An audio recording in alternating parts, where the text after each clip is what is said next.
নমস্কার দর্শক বন্ধুরা, আপনাদের সবাইকে অনলাইন বাংলা গাইড চ্যানেলে স্বাগত জানাই।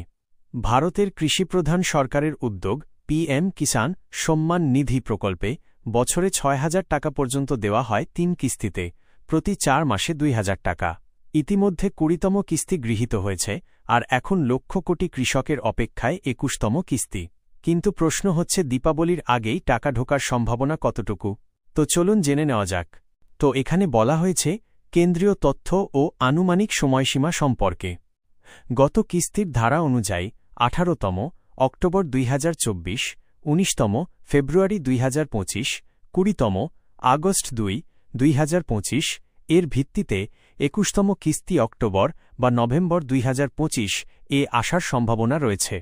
কিছু বিশ্বাসযোগ্য রিপোর্ট বলছে ডিসেম্বর ২০২৫ এর মধ্যে কিস্তি জমা পড়তে পারে, অর্থাৎ দীপাবলি নভেম্বর ২০২৫ এর আগে টাকা আসার সম্ভাবনা খুবই কম।